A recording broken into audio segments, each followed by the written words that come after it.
welcome once again to our week. And Caroline Stevens, of course, is with us.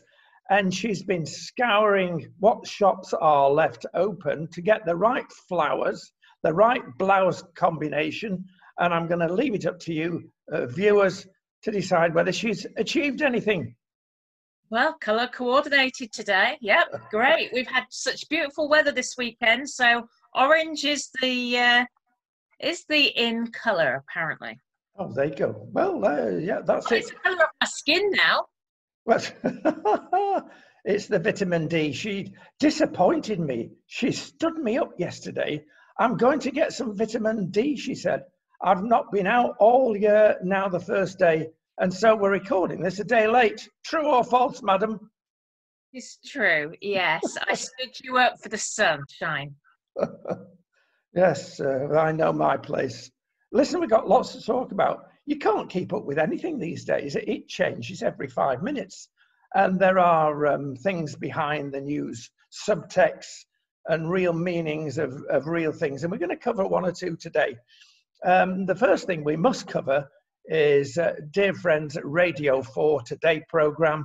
They got in a real mess on Monday because they do everything remote, as do Sky News and other people. They don't want anybody in the studio any longer. So they get on Skype or whatever Zoom thing they're doing, and it falls over. They gave up on Monday because they just couldn't get anybody. And this is the empire striking back. They've let BT get away with murder for years. The broadband in Britain is pathetic. And now, of course, they're turning it down and not telling you. So you're not getting the broadband, dear UK, that you should be getting. Has it affected you, Caroline? It has actually, because the family are all at home now. We're all using our devices, and I've done a few shows, and there has been a noticeable drop in the success rate of the internet connection. So yeah, I've been struggling sometimes. We're not, if you imagine, I think we've probably discussed this once before, you would have 30 children in a class, and those 30 children will be taught by a teacher. Now, those children are now at home doing their work, using a device, using the family Wi-Fi, and responding to the teacher that way. So potentially, in some areas, you could be having a 30-fold increase in usage, couldn't you, surely?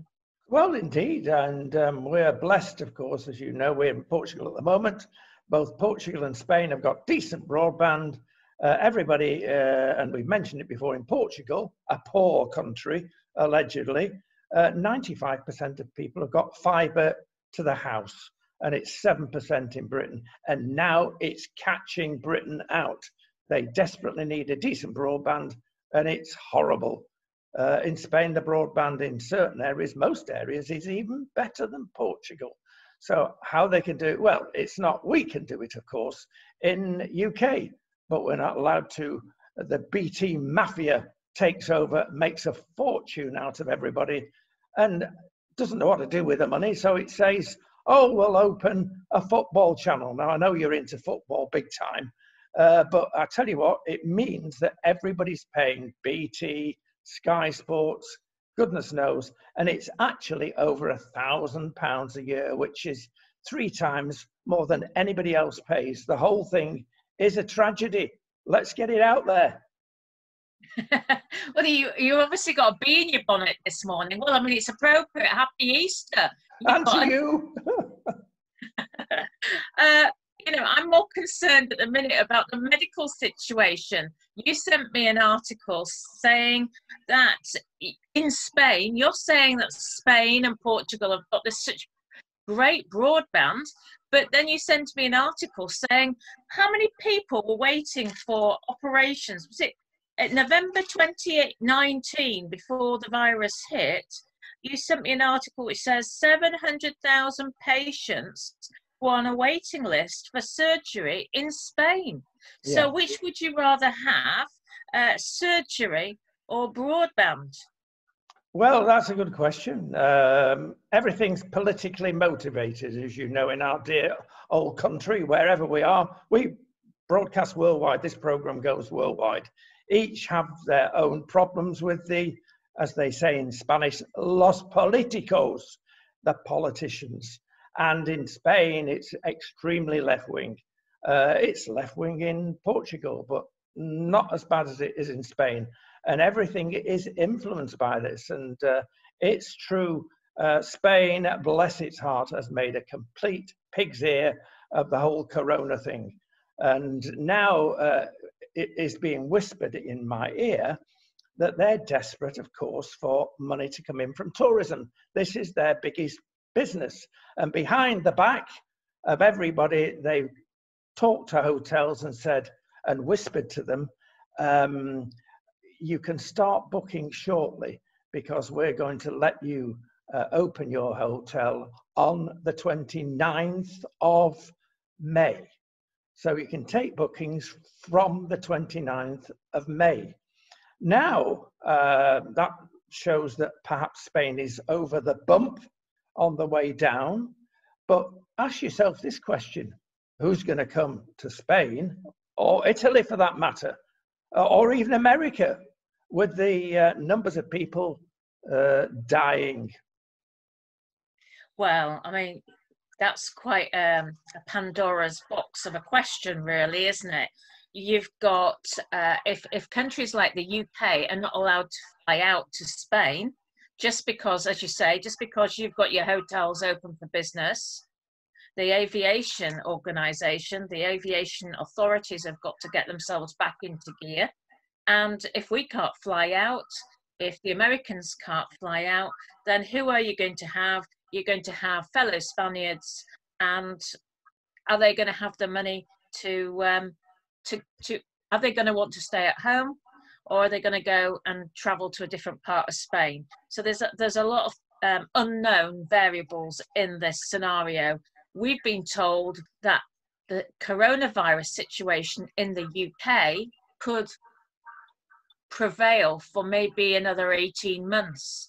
I do not know whether in that 18 months they will relax the situation, but as things stand, we're only allowed to go out to the supermarket, go to work if you've got work, and if you can't do your work from home.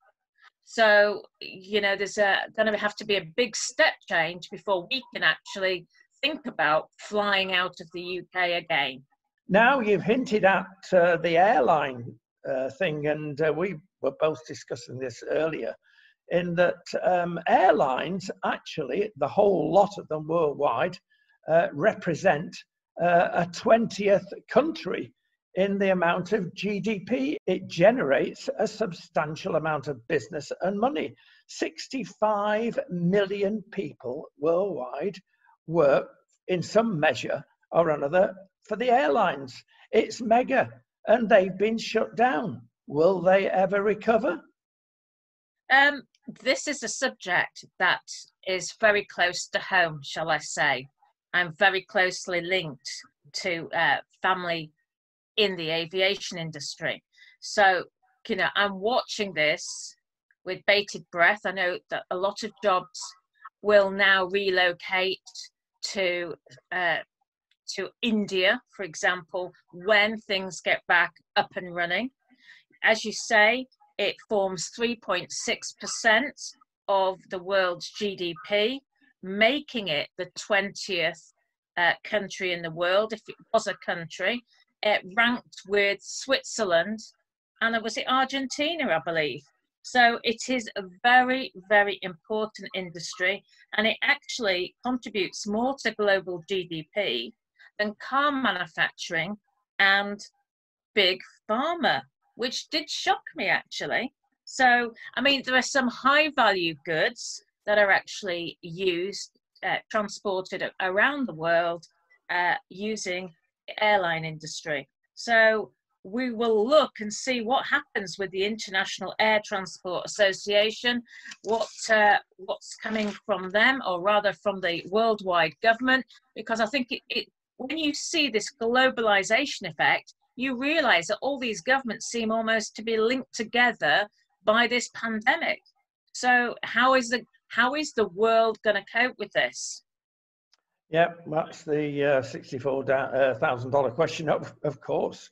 But one thing has to be remembered. I like my statistics, and strangely, only half of 1% of goods are flown. And you think, why? That's an awful small amount compared with everything else that obviously goes by sea in these big container ships.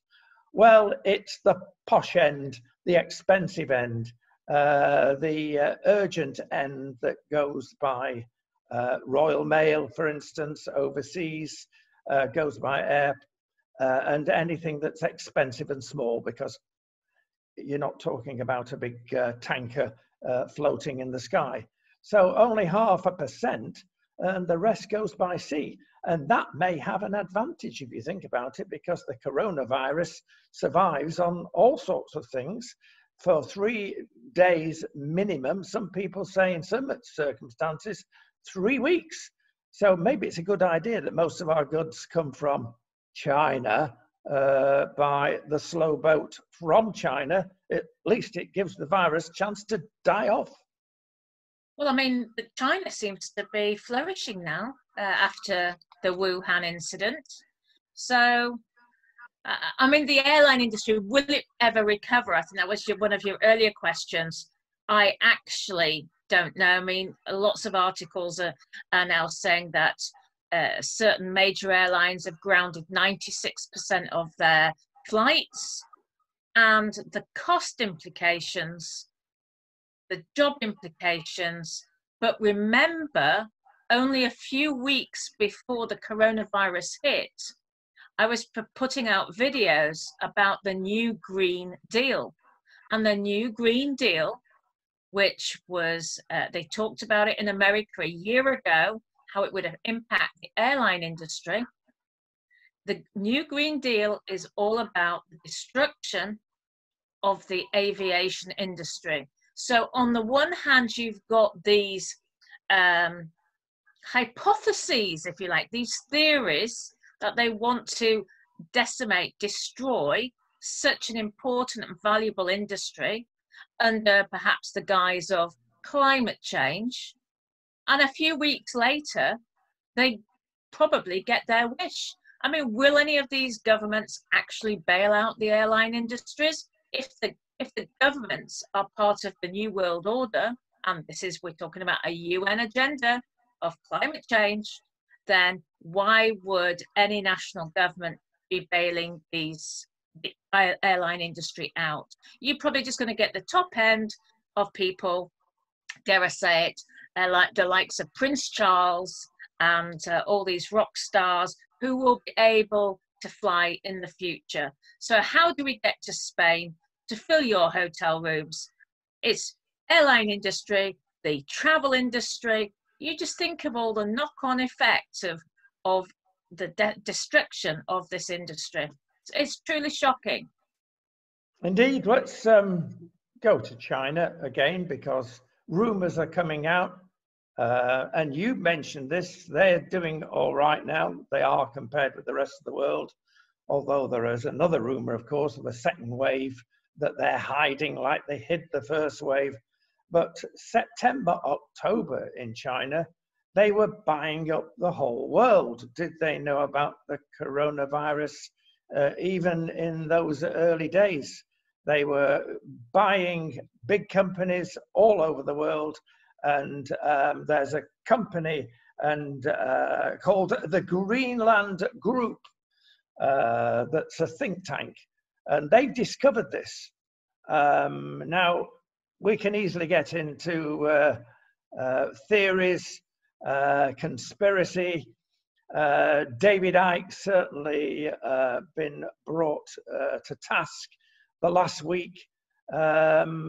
It's interesting times, but it's really fertile for the conspiracists, isn't it? All right, well, let's stick with facts. And I have just been doing some investigation, because You sent me that information this morning, and I've now opened a potential can of worms, which I can't really talk about on this show until I get all my ducks lined up in a row. But when you talk about China, I immediately thought back to our international trade, the international aid, rather, budget, going back to 2017. The Daily Express highlighted how much money we as a nation were donating to China. Going back years, we were going to be providing money for their old people, if you like. Yet we now have a situation a couple of years on where many of our elderly will not be resuscitated. I mean, I've heard due to the coronavirus. So can you see the irony there? We're not having, why did China need our money? Why did we give them our money when they're quite a capable country of looking after themselves?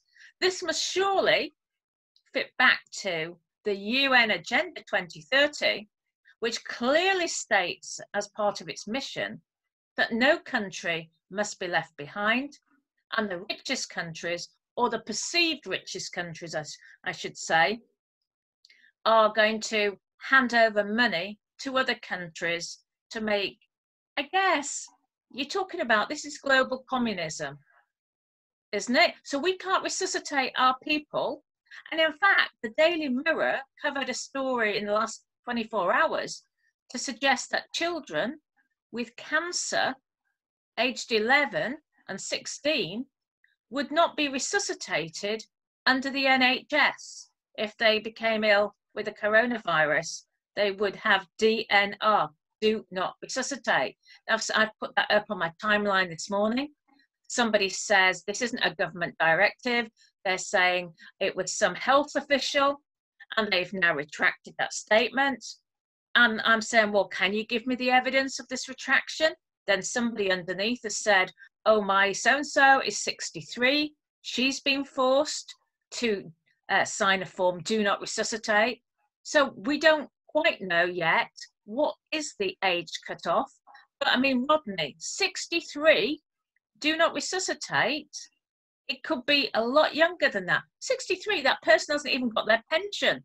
They've contributed. Yeah, exactly. This is a great revelation by the Mirror, and we should really take this up. It's appalling when a child, for instance, that's been quoted in this article, has been fighting cancer for 7 years. He's under 10. His mother's supporting him all the way through, and his mother was approached through the GP of all things. Sign this document. If he goes into hospital, we can pull the plug.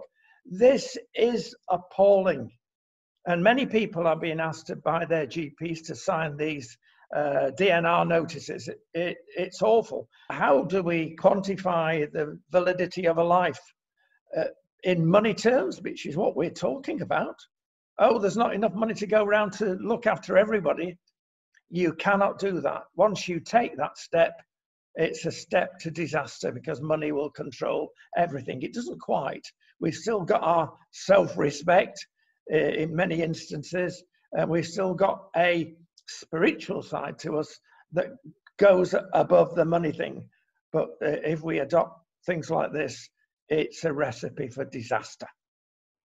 You say we've still got our self-respect and our spirituality, but of course, what we're seeing now is the eventual financial collapse and this universal income, which I believe is now being rolled out in Spain. We're supposed to have that rollout of the income. I mean, if you've got a universal income in China at the minute, you've got all your information on your mobile phone. It's only one step on to have all that information from your phone put into your skin as a microchip, an RFID chip. Now, of course, you and I both have studied at least a bit of the Bible, And I believe that the RFID chip is the mark of the beast. And when you say we've got self-respect and spirituality, will these not be removed from us if we are chipped? Well, let's call it what it is, and it's communism. Communism works on suppression of the masses for the privilege of those that are in the Politburo, if you wish, at the top of the tree. And we can see this working out in China every day. People are being suppressed. The truth is not coming out. If a doctor speaks out, he either dies or is removed. It's even happening now in Turkey. This is communism. It is not freedom. Some people will disagree. That's all right. Tell us about it. But I know both of us agree with that. We want freedom. We want liberty, and that has to be preserved. It's not being. You mentioned continually 2030. It's the new 1984, is it? Well, it is. You know, you have to read the, you know, people, I would urge you to look at the 17 goals that the United Nations freely and document on the internet. No country has to be left behind. Focus on climate change, the smart cities, making sure that there's no poverty. Well, the reason why there's going to be no poverty, well, it's a case of it's a race to the bottom. Everybody's going to be the same. And it's clear, it's in black and white. As you say, Rodney, the people at the top, they won't be impacted on this. They will have their private jets. They will still have their swimming pools. And there will be the animal farm mentality. They don't need us. You see, with artificial intelligence, people underestimate the impact of artificial intelligence. At the minute now, we used to have, didn't we, a few months ago, we had our communities broken apart by people who'd voted to leave the EU and people who voted to remain. And the political parties, the political elites were laughing at us. Because if you look on the internet, you will find that the politicians have been doing deals with all these other countries behind closed doors. It's like a parallel universe. The Brexit thing actually means nothing, absolutely nothing at all in the big scheme of things. The EU was simply just to bring a group of countries together, to corral them together. And it's like, if you can imagine, there's other countries around the world that have been corralled together in various associations.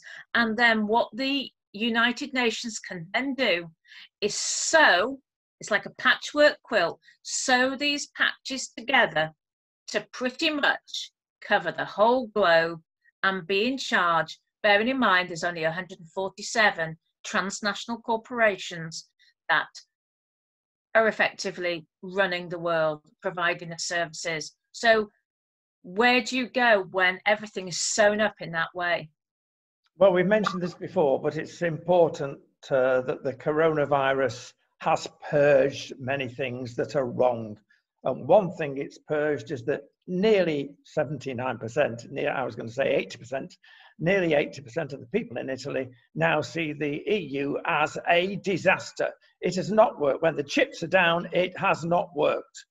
And if we had not got the great worshipped euro, countries rather, like Spain, Greece, Italy, the southern countries which have been struggling for years, allegedly the poorer countries, but there's a bigger philosophy behind that one. But they, if they get into trouble, especially Greece, could have devalued, sorted itself out without the pain and misery. The only people that have gained are Germany and its close friends up north. Not a good sign for the future. We've got a different issue here now, which when I say a different issue to the euro situation, it's just packaged differently. We still have this Bank of England report produced last month, due to go to its final consultation in June, July, and it will mean the digitization of our currency. We've got the self-employed, the small businesses supposedly being helped by the government through the Bank of England. The Bank of England intend lending them money, but they're not printing any more money. They're just giving them money at zeros on some sort of computer balance sheet. And in return, a lot of those people will end up by having to, because they're actually going to be borrowing from the individual banks. So the Bank of England give them money or lend the money to the banks at a very, very low interest rate. Then the banks will lend it out to the businesses at a much higher interest rate, and they'll be looking for collateral. Can you imagine a business being able to withstand the coronavirus if we are shut down for 4 months and they still have to pay all their rent rates, staff costs? How are they going to make that back? They're not. And actually, we were looking at unemployment, weren't we, before we came on air? And we were looking at, you've got to look at what's happening across the pond. Because what happens across the pond in America has a big impact on what happens in the UK a little bit further along the track. And what was unemployment rating at? Was it 16 million registered? What were the figures for? Over 16 million Americans filed for unemployment benefit in the last few weeks. 16 million. They reckon that unemployed in America will total 25 million by the end of this month. The unemployed figures that will reflect 20%. So happy Easter, Rodney. Well, they've got to do something about it, and quick, and it's a trade-off, and it's not just the States, it's everywhere else. They've got to reach a point where they say, well, we've got to sacrifice some people. We've got to get the workers back to work. We'll all be bankrupt, and we know more people, especially old people, are going to die, but we've got to do it. Frightening prospect. But one thing we must go out on, Caroline, today is Easter Day, a day of rejoicing for Christians. But let me tell you, my favorite program, at times, is the Today program, early in the morning.